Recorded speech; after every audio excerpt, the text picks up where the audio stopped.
If I asked you to describe to me the plot of Ant-Man in one sentence, what would you say? Probably something along the lines of, man gets superpowers, man fights superpowered bad guy. Simple enough, 86% on Rotten Tomatoes, we move on. Now if I asked you to do the same, only with the plot of Doctor Strange, would your answer differ at all? I mean, Doctor Strange does get superpowers, and in the end does fight a superpowered bad guy, so then what's the difference? This question has been bothering me for the past few years, especially since the release of Endgame and the novelty of a cinematic universe has begun to wear off. How can two movies in the same series, with the same genre, released in the same decade, by the same studio, both receive so much love from comic book and movie fans alike? Sure, you could say it's in the individual superpowers themselves, or in each film's editorial styles and execution, but I think it's something deeper. So today we're going to look at a superhero movie that I think perfectly exemplifies why so many people, myself included, love superhero movies so much. Spoiler alert, it's not The Punching. Squid Man, released in 2013, is an independent film about a down-on-his-luck superhero trying to climb out of his rut. The movie opens with a reporter approaching Squid Man at a bar. A lot of the movie takes place at this bar and in conversations between Squid Man and this reporter, Pete, who explains to Squid Man that he's writing a book on the day-to-day life of a superhero. Throughout the movie, Squid Man tells Pete stories of his superhero adventures, with the first story being from earlier that day when he was fired from the Superhero Society, despite having single-handedly defeated the time-traveling cosmic warlord Paradox some years ago. He talks about the troubles he's having finding another job, but ends the story on a positive note. But if you can recognize the streak that you're on, lucky or unlucky, you can ride out the bad and get the most out of the good. And you on a losing streak now? For the moment, but it'll turn around. It always does. We get the opening credits, and this guy can't stop looking at the camera. We're then introduced to Warren, Squid Man's best friend and former sidekick. He's a bit of a tweak, but he's got that Johnny Knoxville charm, so I can't help but like him. They reminisce about back in the day, and Warren asks Squid Man if he needs a place to stay, to which he says yes, and Warren promptly invites him to crash at the apartment until he gets back on his feet. The next morning, Squid Man gets a call from one of the offices he applied to, and they hire him to remove a crazed employee from the filing room. Now, the actor that plays this guy was kind of... He went way over the top, but you could tell he was having fun with it. It just looks ridiculous sometimes. Sometimes it works, though. And I like the way Squid Man defeats him, because it's not in a crazy fight scene, though someone does get pistol whipped by tentacles. No, Squid Man just talks to him, and treats him like a human being. He first threatens to ruin the files with ink. Oh, yeah, I forgot to mention, his superpower is shooting ink from his fingers. That's it. Just ink. Sometimes in pressure situations, I can shoot it out of my toes. So after threatening to ink on the files... Oh, you guys made me eat! Squid Man tells this guy to stand up and speak to him like a human. They talk for a bit and then leave. I really like scenes where the hero interacts with civilians on a human level. I don't know, it's just kind of nice, you know? Not everyone needs to be saved from a falling building. Some people just need to feel noticed. And Squid Man understands that. He's a good guy. So back to the movie. That night, Squid Man, Pete, and Warren go out for drinks, and Squid Man tells Pete about the time he died. He gets pretty shaken up while telling the story, going on about how fragile life is, which Pete finds odd because, as he says... But you came back from the dead, right? I mean, you superheroes always do. Yeah, I know. Squid Man explains that he was resurrected by aliens. He doesn't know why or how, but when he came back, all his scars and wounds, even ones he got as a child, were gone. He tells Pete that he thinks he might be a clone of the original Squid Man, and the two part ways. The next day, Squid Man gets a call from Spongy's Snack Cakes, and they make him their new spokesman. They even shoot the commercial as a parody of his battle with Lord Paradox. He starts earning a lot of money from this partnership, doing more commercials, and even autographing Squid Man comics, which I guess exist in this universe. Yo, Todd McFarlane, get on this shit.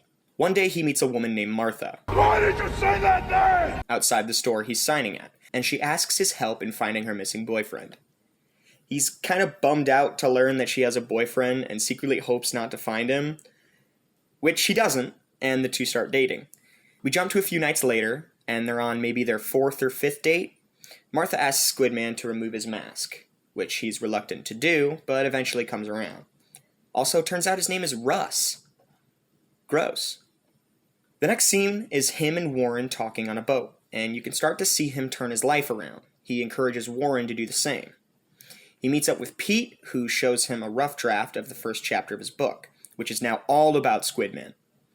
The two share some dialogue, and Squid Man tells Pete about how great his life is becoming, but also that he's worried about losing it all, which is exactly what happens. First, he finds out kids have been choking to death on Spongy's snack cakes, and now he's out of a job. Then, while investigating Spongy's competitors, he gets the shit beaten out of him by the supervillain The Manhandler. I actually really liked that scene. Then he gets home from the hospital to find out Martha's left him. And last but not least, a meteor falls from the sky and vaporizes Warren. Jesus fucking Christ, dude, you want to borrow my depression medication? So now we're on the home stretch. The last 20 minutes of the movie just pelts you with twists. It starts off fairly normal with a scene mirroring the opening. Pete finds Squid Man at the bar, and Squid Man tells him everything that's happened. Pete tries to make the best of the situation and coaxes Squid Man into talking about a good moment in his life. So Squid Man tells him about the time he defeated Lord Paradox. Turns out, he never meant to defeat Lord Paradox. Once the superhero society teleported onto his ship, Squid Man actually ran from the battle to find a bathroom, couldn't find one, and ended up peeing on the ship's main control console. He starts to laugh, and Pete reveals a twist of his own. He was Lord Paradox this whole time, and to get revenge, he took the form of a reporter to get info on Squid Man and learn who he cared about. He goes on to reveal that everything that's happened to Squid Man over the past few weeks, both good and bad, everything from him getting the job at Spongy's to Warren's death, everything has happened because he traveled through time to make it happen. Paradox tells Squid Man that he was going to just kill him, but after finding out that he was truly at rock bottom, he needed to build him up so his death would matter. He then tells Squid Man that he has Martha captive on his ship, and will only release her if Squid Man can defeat him for real this time. Squid Man agrees, and the fight is on. Oh, no, he's dead. Squid Man dies immediately. We then get a scene of Paradox revealing to Martha that her whole life was a lie, and she was just a pawn he used to hurt Squid Man. He was her missing boyfriend that was the reason she met Squid Man, and he was the superhero that saved her as a kid, which is the reason she likes superheroes in the first place. It's pretty fucked up. We then get a scene of Squid Man being reincarnated by the aliens again, and this time he asks them if he's a clone. They refuse to answer and send him back to Earth, where he picks himself up and walks away as the credits roll. So what do I think of the movie? Well, you already know I like it from the intro, but more specifically, what do I like? Now, I'm no director, cinematographer, special effects artist, or anything like that. I'm a writer. It's what I do. I usually like to judge films based on their story and the quality of the script. That being said, Charlie Klein, great job. 95% of this film is dialogue, yet I never got tired of the characters talking. It's a superhero movie with little to no action, and it works. I like the way the writer chooses to personify those random events in your life. You know, those seemingly unfair moments where we maybe get into a car accident, break our arm, or watch our best friend get crushed by a meteorite. These things that just seem to happen for no reason are given a physical presence in Lord Paradox. It entertains the idea that maybe these things do happen for a reason, and maybe we can fight back. But more than likely, we'll just get our ass handed to us. But you know, that's okay, just so long as we pick ourselves up and keep moving forward. Squid Man proves that you don't need fancy costumes, expensive CGI, or even compelling fight scenes to tell a good superhero story. Rather, it's the innate ability these characters have to make us look at ourselves and our own lives in a new and interesting light. And at the end of the day, I think that's why people like superhero movies. Of course, you could also argue that I'm being a pretentious cunt and people just like to see strong boys hit things. But I don't think that's the case. Audiences are intelligent, and if you make intelligent movies, they're gonna appreciate that. Of course, if you then choose to name your film Squid Man, they may not watch it. But hey, they're missing out. Thank you guys so much for watching. Please check out Squid Man. It's on Amazon. You can rent it for about $2. It's definitely worth a watch.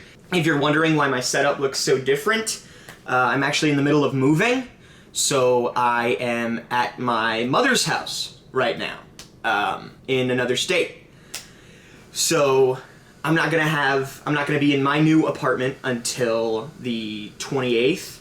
So probably the next video I upload will be in that new setup, but I probably won't get it set up until maybe a month after.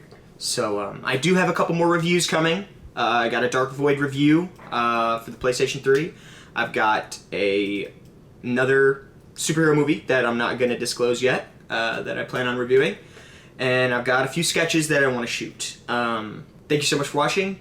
Be sure to like the video if you did. Comment down below that I'm a dumbass or whatever you want. Got to get that user interaction up. And have a great day.